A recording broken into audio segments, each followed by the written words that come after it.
Bismillahirrahmanirrahim. Assalamualaikum warahmatullahi wabarakatuh.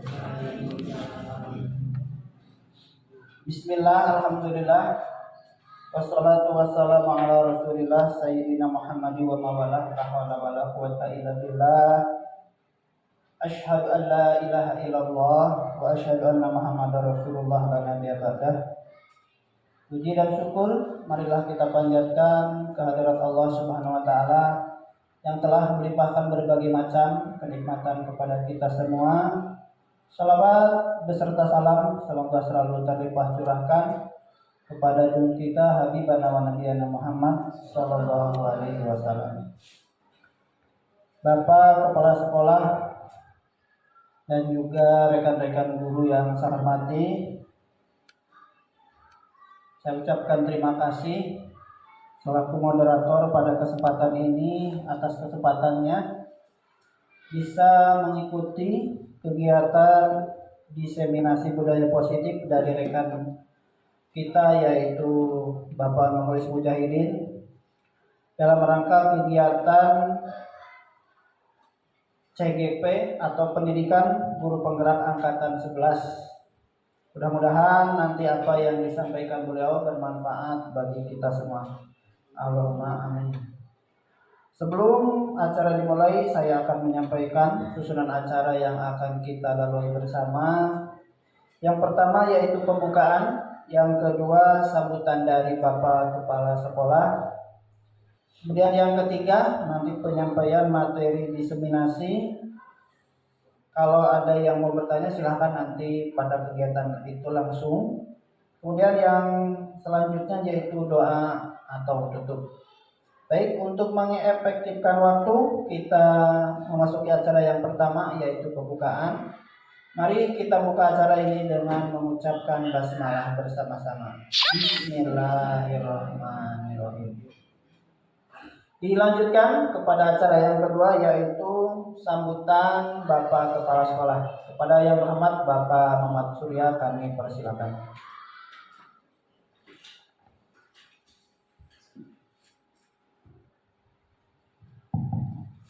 Assalamualaikum warahmatullahi wabarakatuh. Waalaikumsalam. Alhamdulillahirabbil alamin. Wa bihi nasta'inu ala umuri dunya wad din wa ala alihi wa sahbihi ajmain. Asyhadu an la ilaha illallah wahdahu la syarika lahu wa asyhadu anna Muhammadan abduhu wa rasuluh. Yang terhormat Bapak Guru SD 3 Bekasi.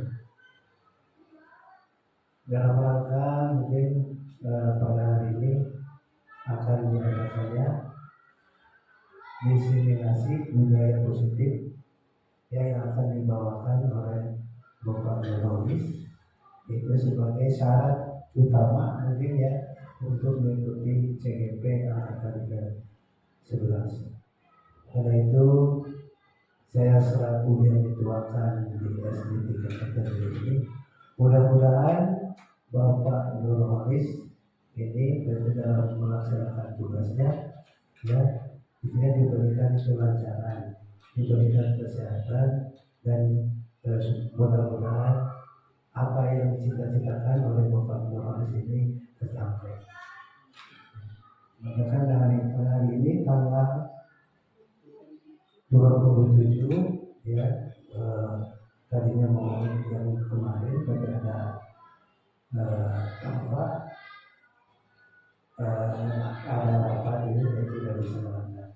Mudah-mudahan dalam hal ini ya saya sebagai guru atau sebagai kepala sekolah dan guru-guru mendoakan apa yang dicita-citakan tercapai.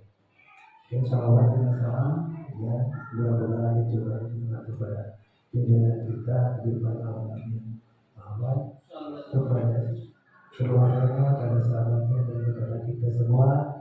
Mungkin kita akan diberikan dia kenangan apa serta berubah di akhir kemudian. Amin ya Allah. Jadi dari saya cukup sekian. Nama wa ya ajmain. Wassalamualaikum warahmatullahi wabarakatuh. Waalaikumsalam warahmatullahi wabarakatuh. Diucapkan terima kasih kepada Bapak Kepala Sekolah yang telah memberikan sambutannya. Mari kita lanjutkan kepada acara yang ketiga, yaitu penyampaian materi diseminasi yang akan disampaikan oleh Bapak Nurholis Mujahidin. Mari kita dengarkan pemaparan beliau dengan saksama. Mudah-mudahan apa yang beliau sampaikan bermanfaat bagi kita semuanya. Baik, kepada Bapak Nurholis Mujahidin kami persilakan. Baik. Assalamualaikum warahmatullahi wabarakatuh. Bismillahirrahmanirrahim. Alhamdulillahirabbil alamin. Wa bihi nasta'inu ala umuri dunya waddin. Wassalatu wassalamu ala sayyidina wa maulana Muhammadin wa ala alihi wa ashabihi kiram wa man tabi'ahum bi ihsanin ila yaumil amma ba'd. Kepada Bapak Mamat Surya SPD selaku Kepala Sekolah SD Negeri 3 Kertajaya, kemudian kepada Bapak dan Ibu Guru, tenaga pendidik dan kependidikan SD Negeri 3 Kertajaya yang saya hormati dan saya banggakan. Baik, langsung saja terima kasih atas waktunya kepada Bapak Moderator. Di sini saya akan melaksanakan sebuah diseminasi budaya positif, di mana diseminasi ini adalah sebagai salah satu syarat tugas saya di CGP ini di angkatan 11, yaitu tentang modul 1.4, yaitu modul yang terakhir di modul 1.4 tentang budaya positif.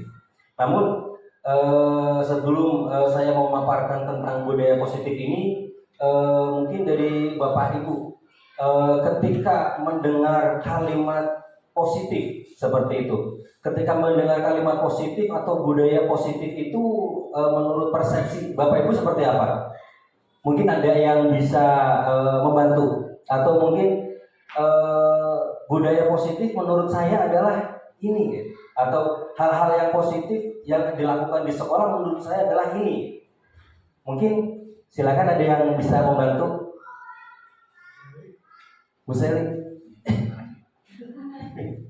silakan. Dari kata positif, Yeah. kalau kita mendengar dari kata positif itu biasanya kita langsung memiliki pandangan mengenai hal-hal yang baik. Hal-hal yang baik, ya betul. Seperti itu. Ya, terima kasih. Terima kasih sekali untuk Bu Seli, bahwa menurut Bu Seli ketika melihat kalimat positif itu adalah segala sesuatu yang dilakukan atau tindakan, baik ucapan ataupun langkah yang baik, seperti itu ya. Ya. Nah, ternyata betul sekali Bapak Ibu.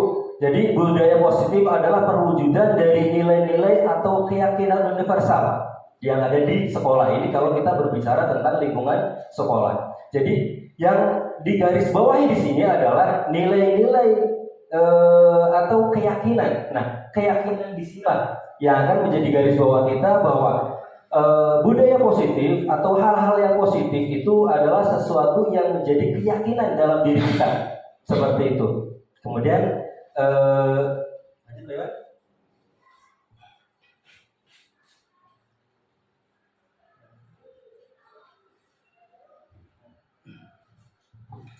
Nah, konsep inti budaya positif. Konsep inti budaya positif yang akan saya sampaikan di sini yaitu diantaranya adalah perubahan paradigma belajar, kemudian disiplin positif, kemudian nilai-nilai kebajikan, terus juga ada kebutuhan dasar manusia, terus motivasi perilaku manusia, posisi kontrol seorang guru yang nanti akan sama-sama kita saksikan bersama tentang posisi kontrol guru seperti apa yang memang harus ada di sekolah, seperti itu. Kemudian keyakinan kelas dan juga restitusi, segitiga restitusi. Untuk yang pertama, kita akan melakukan atau membuka tentang paradigma pembelajaran yang baru.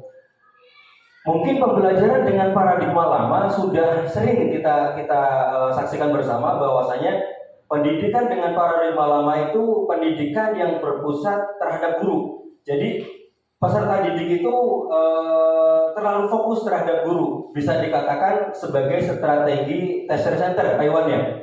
Jadi pendidikan yang berpusat pada guru, diantaranya mungkin guru itu hanya melakukan ceramah atau melakukan perintah dan sebagainya, di mana ternyata paradigma dengan paradigma lama itu ternyata kurang pas dengan kodrat zaman yang ada pada saat ini, di mana pembelajaran dengan paradigma baru yaitu pembelajaran yang merupakan pembelajaran yang dirancang berdasarkan prinsip pembelajaran berdiferensiasi, sehingga peserta didik dapat belajar sesuai dengan kebutuhannya berdasarkan tahap perkembangan sesuai teori psikologis modern yang mewujudkan profil pelajar Pancasila. Nah, di sini diterangkan pembelajaran dengan paradigma baru yaitu dengan merupakan pembelajaran yang dirancang berdasarkan prinsip pembelajaran berdiferensiasi. Apa sih pembelajaran berdiferensiasi?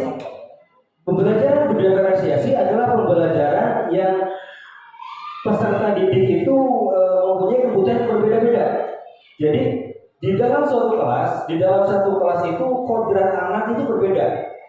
Ada anak yang mungkin mempunyai pemahaman yang rendah, atau anak yang mempunyai pemahaman yang middle, atau juga mungkin dalam suatu kelas ada anak yang mempunyai pemahaman yang tinggi atau high seperti itu.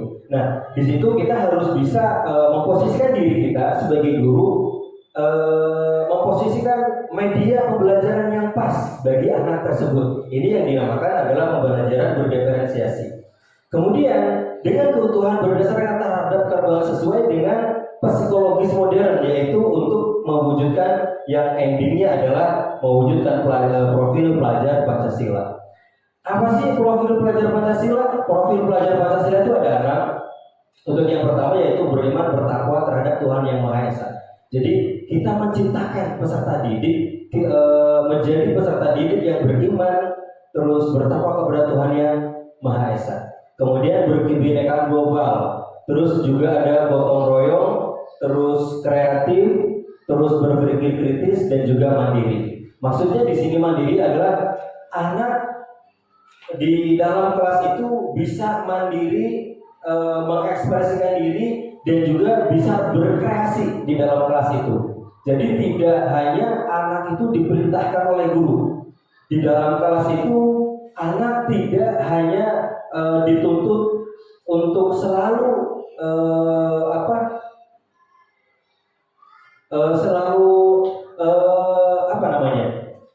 memenuhi apa yang jadi keinginan guru, tetapi anak tersebut diberikan kebebasan untuk berekspresi, untuk berkreatif, mencari atau menggali potensi yang ada dalam anak tersebut. Di mana guru di sini sifatnya adalah among atau sebagai menuntun di sini, menuntun anak tersebut bagaimana anak tersebut mencapai sebuah tujuannya dengan karakter anak yang berbeda-beda seperti itu. Kemudian miskonsepsi tentang teori kontrol. Nah, di sini ada miskonsepsi tentang teori kontrol. Di sini ada ilusi mengontrol murid, terus ada ilusi bahwa semua penguatan itu positif dan bermanfaat. Kemudian ada lagi bahwa kritis dan membuat rasa bersalah itu mampu menguatkan karakter. Kemudian bahwa orang dewasa itu berhak memaksa. Dan semua kalimat di sini adalah itu ternyata miskonsepsi. Contoh, mengontrol murid. Kita mungkin bisa saja kita mengontrol murid untuk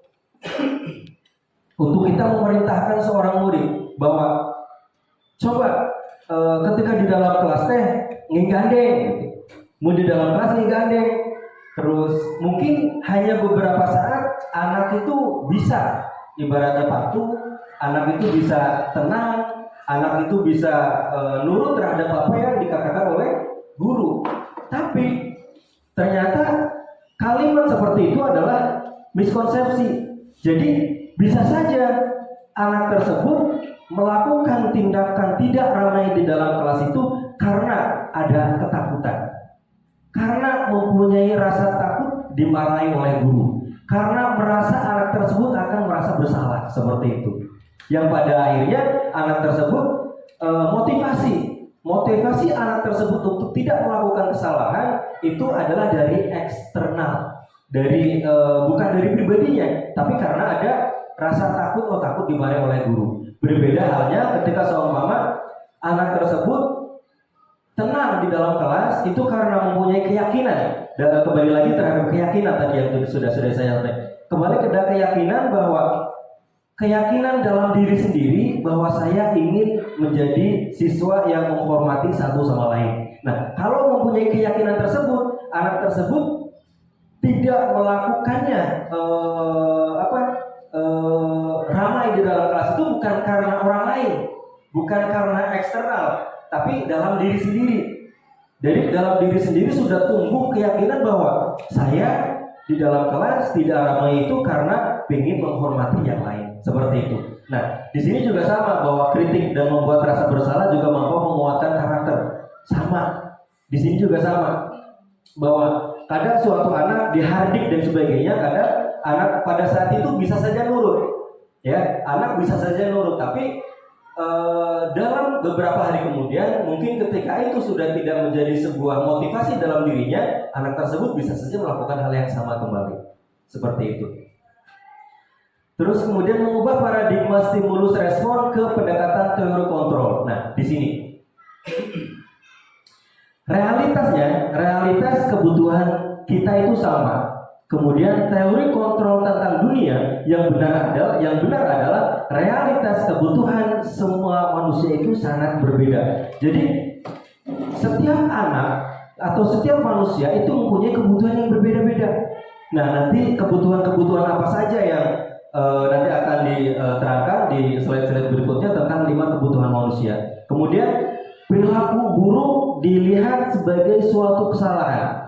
Di sini teori kontrol tentang dunia adalah semua perilaku memiliki tujuan.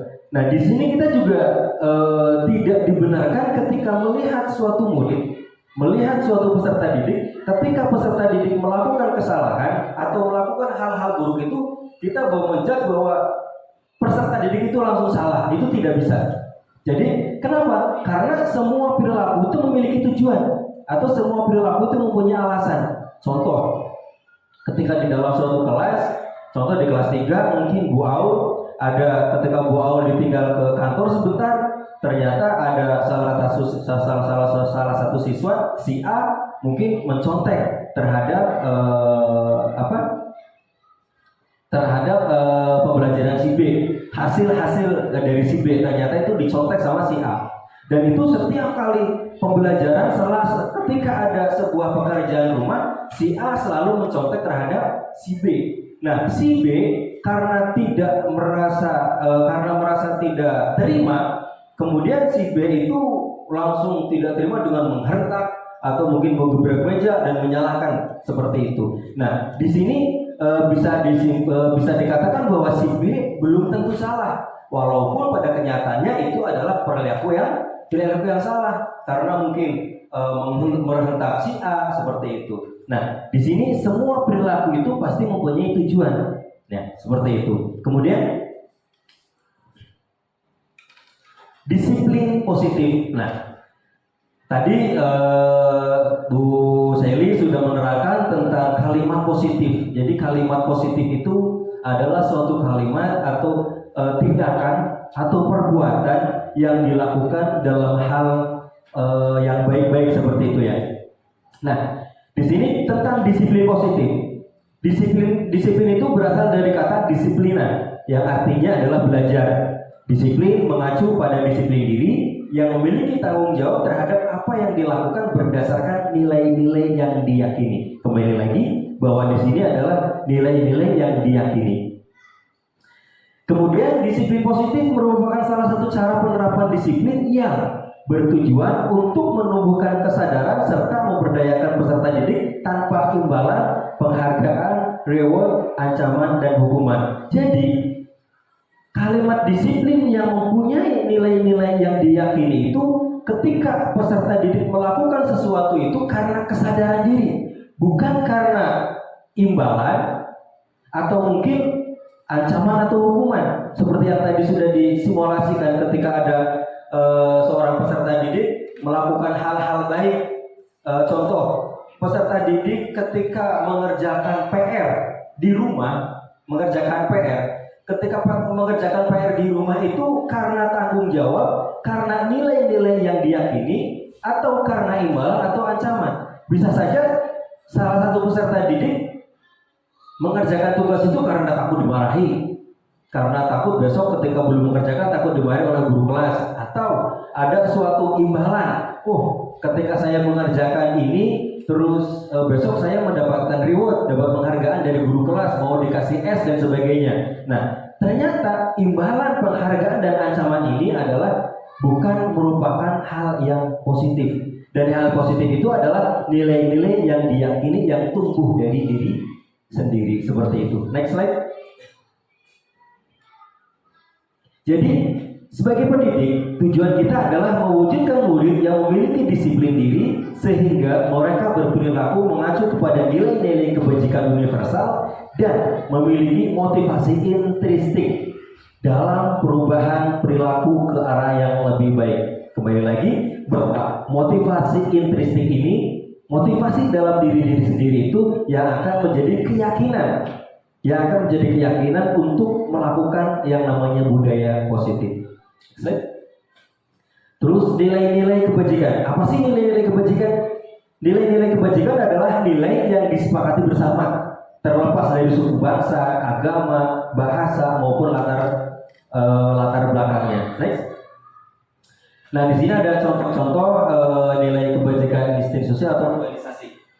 Di sini dari profil pelajar Pancasila, untuk nilai kebajikan diantaranya adalah beriman dan bertakwa pada Tuhan Yang Maha Esa dan berakhlak mulia, kemudian berkebinekaan global, kemudian gotong royong, mandiri, kreatif, dan bernalar kritis. Kemudian dari PYP yaitu nilai-nilai kebajikan antara lain adalah toleransi, kemudian ada rasa hormat, integritas, mandiri, menghargai, antusias, sampai dengan percaya diri dan juga komitmen.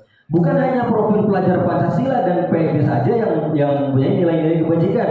Di antaranya dari life skill juga, di antaranya nilai-nilai kebajikan adalah dapat dipercaya, kemudian lurus hati, terus pendengar yang baik, aktif, tidak merendahkan orang lain, kemudian memberikan yang terbaik dalam diri.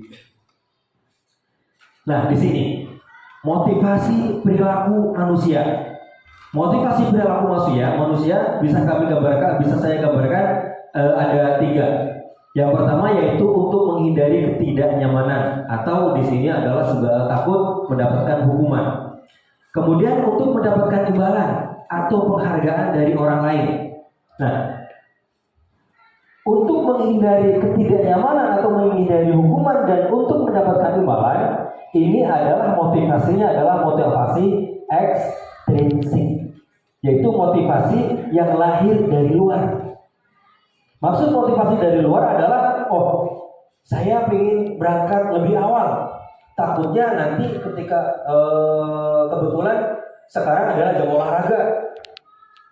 Ketika datangnya telat atau mungkin datangnya siang, takut saya dihukum.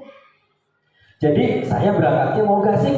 Nah, itu contoh. Ini adalah satu contoh kasus bahwa berangkat gasiknya seorang peserta didik itu karena takut mendapatkan hukuman. Kemudian untuk mendapatkan imbalan atau penghargaan dari orang lain, sama kasusnya ketika jam olahraga, contohnya seperti tadi yang sudah saya simulasikan, salah satu peserta didik itu ingin berangkat lebih awal. Tapi berangkat lebih awalnya itu karena ada sebuah komitmen dari seorang guru penjasa ketika kalian berangkat lebih awal, nanti kalian akan mendapatkan permen atau mendapatkan jajan, seperti itu. Maka dari itu,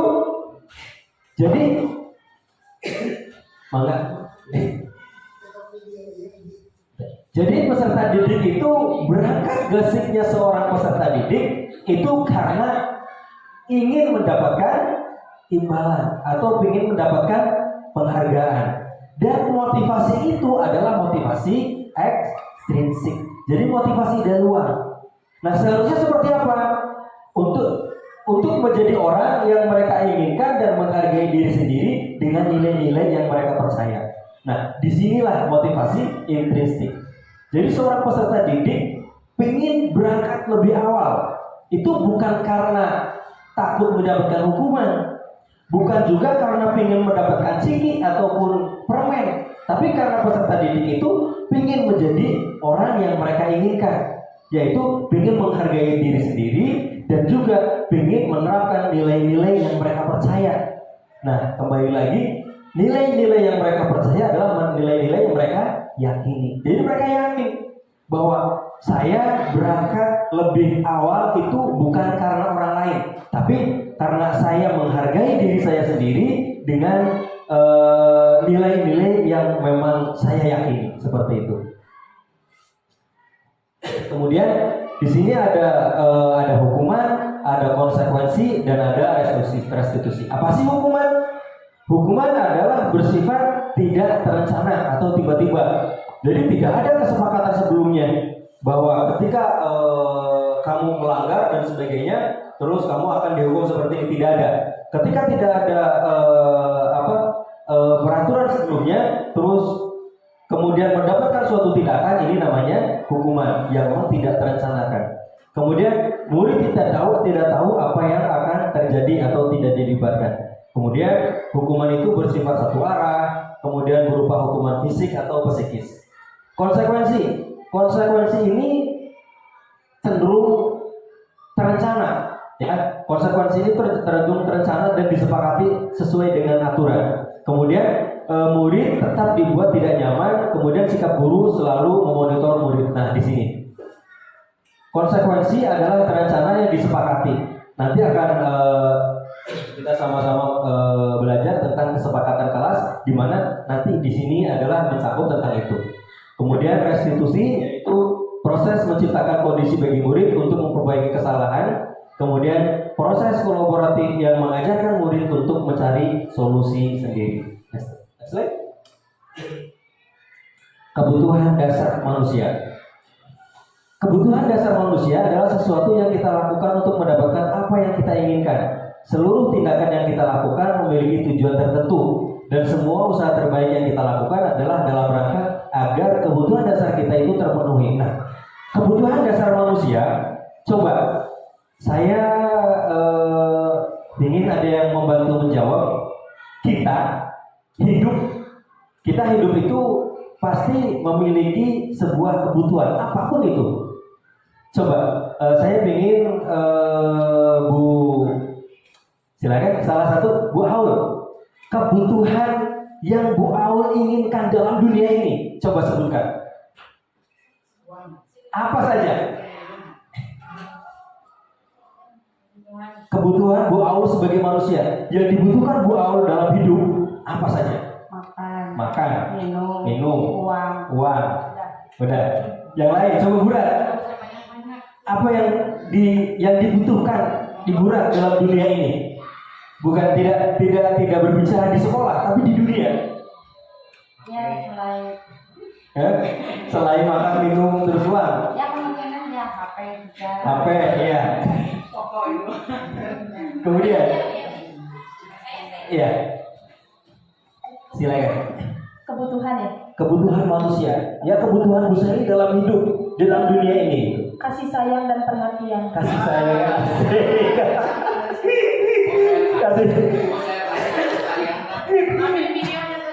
Tepuk tangan bagus sekali. Ya. Yang dibutuhkan adalah tadi Bu Aul ada makan, minum, uang, terus hiburan adalah konsumsi hidup berupa HP seperti itu ya. Terus Bu Sally kasih sayang dan perhatian. Oke. Mungkin ada yang lain? Bapak Dadang. Tapi Bapak Dadang ingin bersuara, silakan. Saya butuhnya sehat lahir batin. Sehat lahir batin itu menjadi kunci utama pokok. Ada lagi Pak Menteri mungkin? Silakan. yang dibutuhkan Pak Menteri dalam dunia ini. Kita tidak berbicara sekolah, kita berbicara di dunia. Sudah di kami sudah mengatakan Ya. bahwa itu nah karena saya itu Ya. kan itu juga pendidikan, itu pendidikan yang yang memadai. Yang memadai. Jadi di dalam kehidupan itu juga memerlukan yang namanya pendidikan. Begitu Pak Menteri ya. Oke, beri aplaus untuk Pak Menteri. Baik, next slide. Nah, ada 5 kebutuhan dasar manusia yang ini sudah menjadi kunci, ya, yang sudah menjadi kunci bahwa 5 kebutuhan dasar ini wajib dimiliki oleh manusia, sehingga manusia baru bisa berpikir. Yang pertama, bertahan hidup. Bertahan hidup itu memiliki makanan, pakaian, tempat tinggal, keamanan, dan juga kesehatan. Jadi satu kebutuhan bertahan hidup, kebutuhan dasar yang pertama bertahan hidup itu harus dimiliki oleh peserta didik ketika di dalam kelas. Kemudian yang kedua, kasih sayang dan rasa diterima. Nah, tadi ini yang disebutkan oleh siapa? Bu Saili. Tadi Bu Saili menyebutkannya bukan kasih sayang dan rasa diterima, tapi apa? Kasih sayang dan perhatian, sama saja. Kasih sayang dan rasa diterima atau perhatian itu meliputi rasa diterima, dipedulikan, kemudian berbagi, terus kemudian ada kerjasama, kemudian ada menjadi bagian dari kelompok. Nah, di sini beberapa item ini adalah bagian dari rasa kasih sayang dan diterima. Ini juga yang harus dimiliki oleh peserta didik ketika pada waktu di dalam kelas. Kemudian yang ketiga, penguasaan. Penguasaan itu mencakup harga diri, terus keinginan untuk dianggap, atau memimpin, atau berprestasi, diakui dan didengar. Nah, mungkin di dalam penguasaan kita kadang beberapa kali menemui peserta didik ketika di dalam kelas itu anak pingin sering maju, terus pingin selalu di depan. Ketika ada apa-apa teh, Pak, saya pingin ini, saya pingin itu, dan sebagainya. Nah, itu adalah bagian dari penguasaan. Kemudian kebebasan. Kebebasan di sini adalah salah satunya adalah mandiri, kemudian memiliki pilihan, terus mencoba hal baru, kemudian mampu mengendalikan diri. Nah, di sini kita juga kadang menemukan beberapa contoh peserta didik ketika peserta didik merasa bosan terhadap pembelajaran yang memang tidak sesuai dengan kodratnya, baik itu kodrat alam ataupun kodrat zamannya. Kadang anak pingin mencoba hal-hal yang baru. Lah Pak, pingin seperti itu. Lah Pak, pingin belajar dengan metode seperti ini. Itu kadang ada seperti itu. Nah, ini juga bagian dari kebebasan seorang peserta didik. Kemudian yang terakhir, yang kelima adalah kesenangan. Kesenangan itu diantaranya adalah bermain, terus humor, kemudian antusias, kemudian tertawa, seperti itu. Nah, kelima kebutuhan dasar manusia ini harus peserta didik penuhi sebelum peserta didik masuk di dalam kelas. Insya Allah, ketika 5 kebutuhan dasar manusia ini terpenuhi oleh siswa, ya, sebelum masuk ke dalam kelas, insya Allah peserta didik akan menerima materi dengan baik. Ketika 5 kebutuhan dasar manusia ini ada satu saja yang tidak terpenuhi, contoh kasih sayang, mungkin mereka di dalam rumah diberikan kasih sayang dan sebagainya gitu. Kemudian penguasaan diri, mereka juga dianggap sebagai anak-anak yang hebat dan sebagainya. Terus dalam kebebasannya juga ada, terus kesenangan juga ada, tapi mereka lupa bertahan hidupnya. Ternyata tidak sarapan di rumah. Apa yang terjadi di dalam sekolah? Mungkin anak lemas, kemudian lesu, pingsan apalagi. Maka dari itu kita tidak bisa memberikan pembelajaran secara maksimal seperti itu. Next slide. Nah, 5 posisi kontrol guru. Nah, di sini ada 5 posisi kontrol seorang guru yang memang harus dijiwai oleh kita sebagai guru, yang memang harus mempunyai 5 posisi kontrol. Pertama adalah penghukum, yang kedua adalah membuat merasa bersalah, terus kemudian ada teman, ada pemantau, dan juga ada manajer. Nah, 5 posisi kontrol ini harus kita ketahui. Ya, ternyata menghukum itu adalah bukan cara yang tepat ketika kita melakukan sebuah tindakan atau menyelesaikan sebuah masalah. Kemudian membuat merasa bersalah. Sering mengatakan terhadap siswa, "Ai kamu teh," dan sebagainya, bla bla bla bla bla seperti itu. Nah, jadi itu bisa membuat murid merasa bersalah, yang pada akhirnya murid merasa minder atau mungkin merasa terus-menerus merasa bersalah, yang pada akhirnya mentalnya down atau mentalnya lemah seperti itu. Kemudian kita juga harus bisa memposisikan sebagai teman. Di sini ketika sebagai teman berarti kita harus bisa memposisikan itu. Ketika kita mengajari, ketika kita berada di dalam suatu kelas. Kemudian pemantau dan ada juga manajer. Contoh penerapan 5 posisi kontrol guru. Untuk kasus yang pertama, siswa tidak memakai atribut lengkap pada saat upacara bendera. Kasusnya yaitu, saya beri contoh, siswa itu tidak memakai atribut yang lengkap pada waktu melaksanakan upacara bendera. Ketika di posisi sebagai penghukum, langsung hormat kamu pada bendera selama 1 jam. Nah, kalimat hormat pada bendera selama 1 jam tadi sudah disebutkan bahwa hukuman itu bersifat spontan, tidak ada kesepakatan sebelumnya. Nah, ini adalah posisi sebagai penghukum. Kemudian contoh pembuat merasa bersalah. Berapa kali Bapak Ibu bilang, kamu itu sudah memberitahukan kepada kamu selalu saja mengecewakan Bapak atau Ibu, selalu melakukan kesalahan dan sebagainya, selalu tidak memakai atribut lengkap saat upacara seperti itu. Itu posisi merasa bersalah. Kemudian yang posisi sebagai teman, ayo dong ikuti aturan sekolah, tolong bantu ibu atau bapak sekali ini saja, ya. Kalau sekarang ya udah tidak apa-apa, tapi lain kali jangan seperti itu lagi ya. Nah, ini adalah kalimat-kalimat seperti itu adalah memposisikan diri sebagai teman. Kemudian sebagai pemantau, kamu sudah melanggar peraturan sekolah, kamu tahu konsekuensinya kan? Nah, setelah upacara silahkan kamu beli atributnya, kooperasi, dan tolong jangan diulangi lagi. Itu posisi sebagai pemantau. Kemudian yang terakhir adalah sebagai manajer. Nah, disinilah posisi sebagai manajer ini yang memang harus benar-benar melekat dalam diri kita ketika kita menghadapi sebuah permasalahan kepada peserta didik.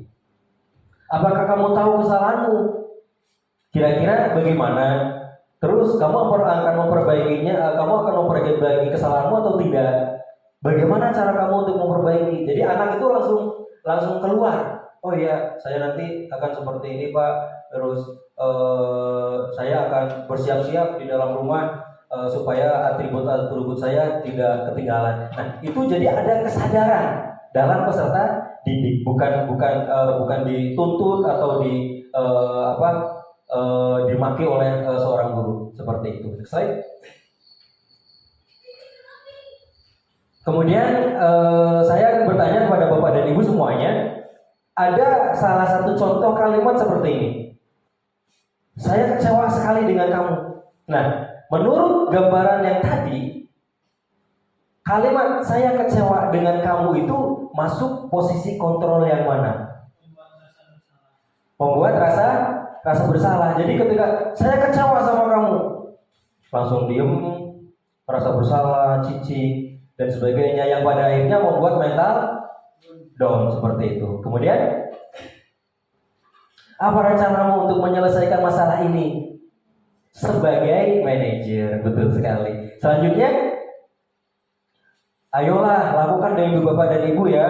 Untuk kali ini udahlah nggak apa-apa, tapi besok jangan diulangi kembali. Nah, ini memposisikan sebagai apa? Teman, iya. Karena tepuk tangan untuk Pak Menteri.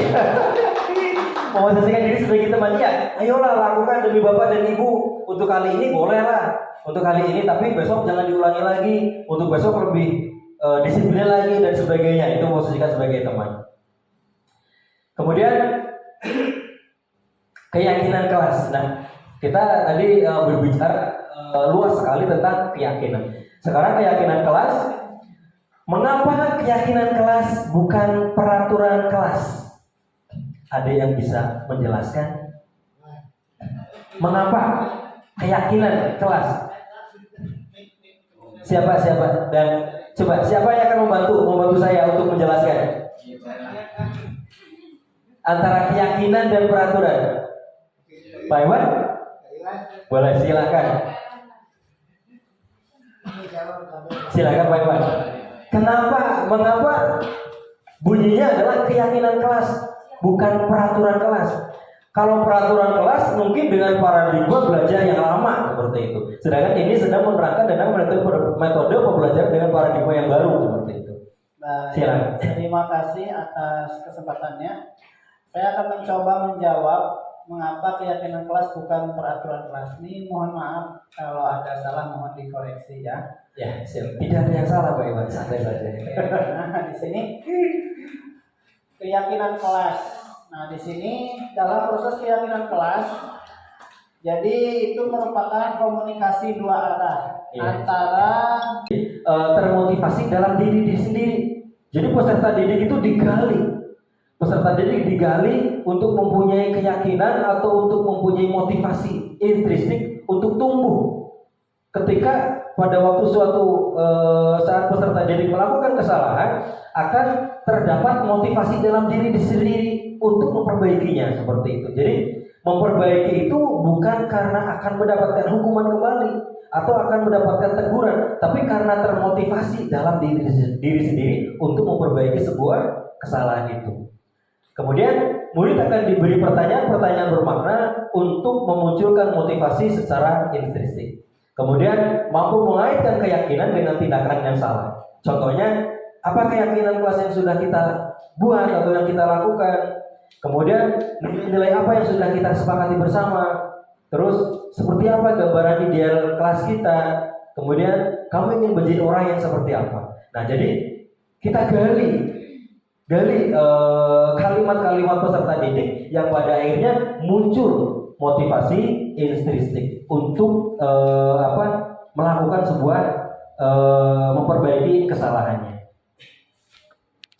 Baik, dan pada akhirnya dalam penerapan program disiplin positif hendaknya guru memiliki standar kepribadian, kemudian profesional dan sosial yang baik, di mana guru mampu merefleksikan diri dalam posisi kontrol saat ini.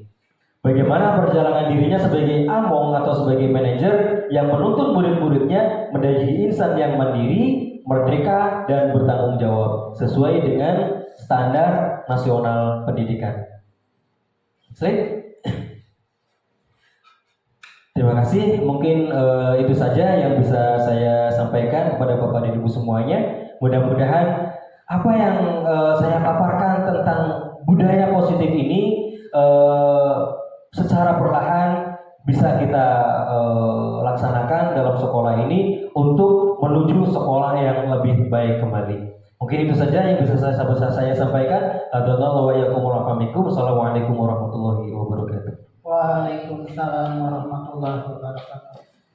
Berikan tepuk tangan yang meriah untuk Pak Wali yang telah memberikan materi yang sangat luar biasa bagi kita. Mudah-mudahan apa yang telah disampaikan oleh beliau bisa kita laksanakan atau bisa kita implementasikan di dalam menjalankan tugas kita sehari-hari, yaitu menuntun segala kodrat yang pada anak. Jadi sedikit saya menambahkan mungkin, jadi dulu ketika pelaksanaan IKM awal-awal di situ ada video itu antara tupai, kemudian ular dan burung. Nah, itu ketika dilaksanakan suatu perlombaan, misalnya lomba berenang, maka di situ dan ada bebek ya, satu lagi kelewat. Ketika diadakan lomba berenang, nah maka di situ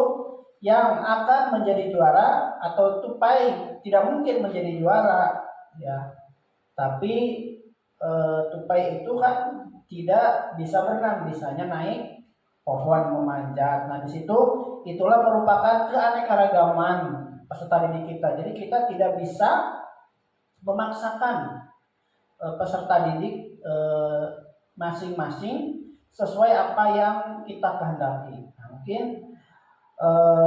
penyampaian tadi Pak Nurholis itu sudah sangat luar biasa sekali. Namun jika masih ada yang perlu dipertanyakan, kami persilahkan, masih ada waktu. Silahkan dari ibu-ibu ataupun dari bapak-bapak. Bu Seli? Oke, baik Bu Seli, silahkan.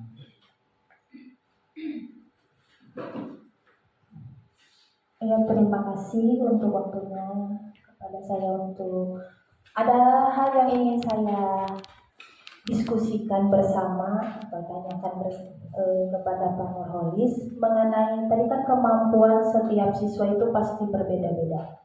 Setiap siswa pasti memiliki kemampuan yang berbeda. Nah, ini berkaitan dengan hal yang saya alami di kelas, melihat mengenai kemampuan setiap siswa yang berbeda-beda. Biasanya kan kita itu harus lebih menekankan atau memberikan pembelajaran yang lebih kepada siswa yang masih membutuhkan yang lebih banyak bimbingan atau perhatian khusus. Nah, sedangkan saat kita memberikan materi, misalnya kita memberikan materi A kepada semua siswa saat kita masuk, ada salah satu orang siswa yang dalam kemampuannya itu sangat cepat selesainya, sedangkan ada siswa yang lambat. Nah, kita dalam menghadapi siswa itu kan kalau di kelas, kalau kita membeda-bedakan sangat dilihatkan itu kan siswa langsung, ibu mau pilih kasih, ini kasih ini mah, ini kayak gini gitu. Saya mengalami secara langsung. Karena saya memberikan perhatian khusus kepada si A ini, emang karena menurut saya si A masih membutuhkan perhatian lebih khusus dalam belajarnya. Sedangkan menurut yang kemampuannya lebih dari si B yang ini, dia malah memandang saya itu memberikan perhatian khusus kepada dia. Nah, cara menyikapinya agar tertanam budaya positif di kelas supaya siswa yang memiliki kemampuan lebih itu tidak berpikir bahwa gurunya itu memilih-milih siswa itu seperti apa. Terima kasih. Pertanyaan yang cukup bagus sekali, Bu Seli. Terima kasih atas pertanyaannya. Itu juga yang saya lakukan sama di kelas 1 karena saya juga seorang guru bidan yang memang masuk juga di kelas 1 seperti itu. Itu adalah penerapan tentang strategi belajar atau pembelajaran berdiferensiasi. Kalau tentang budaya positifnya, mungkin budaya positifnya itu akan dilakukan pada keyakinan kelasnya. Ya, pada keyakinan kelas, nanti di keyakinan kelas itu ada keyakinan kelas seperti tadi saling menghargai dan sebagainya. Nah, ketika saling menghargai itu nanti timbul dalam diri seorang peserta didik bahwa saya harus menghargai semuanya. Ketika menghargai semuanya, tidak ada rasa timbul kecemburuan sosial. Karena kecemburuan sosial itu bukan bagian dari sifat menghargai satu sama lain. Terus untuk cara bagaimana memecahkan masalah seperti tadi. Nah, itu adalah sebuah pembelajaran berdiferensiasi, pembelajaran yang berbeda-beda. Kemudian kebetulan untuk pembelajaran berdiferensiasi untuk saat ini lagi berada dalam modul saya untuk minggu-minggu ini ya Pak Iwan ya. Jadi kita bisa saja melakukan sebuah asesmen. Asesmen itu ada asesmen awal, ada asesmen pada waktu pembelajaran dan juga asesmen ketika akhir seperti itu. Nah, apa gunanya asesmen awal? Asesmen awal adalah gunanya untuk mengetahui sejauh mana kemampuan para peserta didik.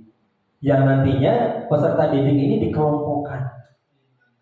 dikelompokkan gaya belajarnya dan sebagainya. Di mana nanti ada peserta didik yang punten seperti tadi, itu yang akan kita sikapi lebih. Kita akan mempunyai waktu lebih kepada peserta didik yang mungkin mempunyai pemahaman kayak low seperti itu. Nah, untuk yang middle mungkin hanya sebatas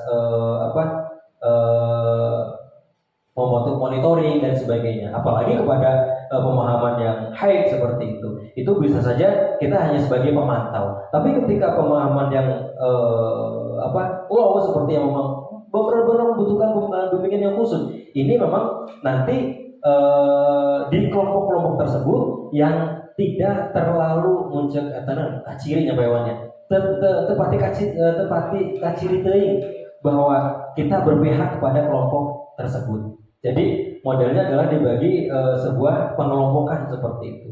Dan untuk pengelompokannya pun tidak harus kita itu mengetahui bahwa sebenarnya ini anak masuk dalam kelompok ini. Tidak harus kamu di sini, terus kamu di situ, terus ini yang high di sini. Untuk kelas yang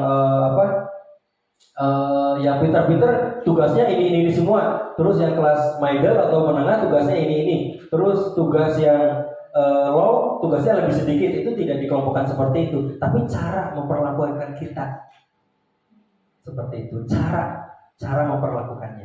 Nah ini yang memang lagi saya masuk terhadap pembelajaran berdiferensiasi. Pembelajaran berdiferensiasi seperti apa? Ya seperti tadi. Pembelajaran yang memang dibutuhkan oleh peserta didik. Salah satunya adalah kebutuhan peserta didik yang sesuai dengan kodratnya.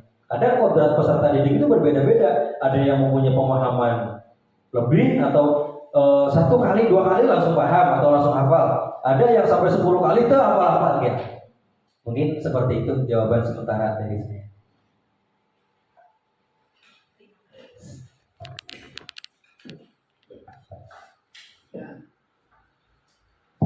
Ya, Ibu Sally itu jawaban dari Pak Nurholis Mujahidin. Mungkin masih belum pas, silahkan nanti kita bisa sharing lagi di lain waktu dan juga mungkin bisa mencari referensi-referensi yang lain supaya pemahaman kita terhadap pembelajaran diferensiasi ini bisa lebih luas, bisa lebih bertambah lagi. Selanjutnya barangkali ada lagi yang mau bertanya, Ibu Ratmira, Ibu Aulia, Bapak Dadang, Bapak Kepala, barangkali pas. Bapak Yoga? Cukup Pak. Baik. Kalau sudah tidak ada, berarti sudah dirasa cukup kegiatan diseminasi pada kesempatan ini. Sekali lagi berikan tepuk tangan yang meriah untuk Bapak Nurholis Mujahidin atas penyampaian materinya yang sangat luar biasa sekali. Mudah-mudahan materi ini sangat bermanfaat, bisa diimplementasikan oleh kita semuanya demi kemajuan pendidikan Indonesia, khususnya dalam rangka menyongsong Indonesia Emas tahun 2045. Baik, kita menuju acara yang terakhir, yaitu acara doa tutup. Mari kita tutup acara ini dengan mengucapkan hamdalah bersama-sama. Alhamdulillahirabbil alamin. Dari saya selaku pembawa acara, mohon maaf apabila ada kata-kata yang kurang berkenan. Nasrun minallah wa fathun qarib wa basyiril mu'minin. Wassalamualaikum warahmatullahi wabarakatuh. Waalaikumsalam warahmatullahi wabarakatuh.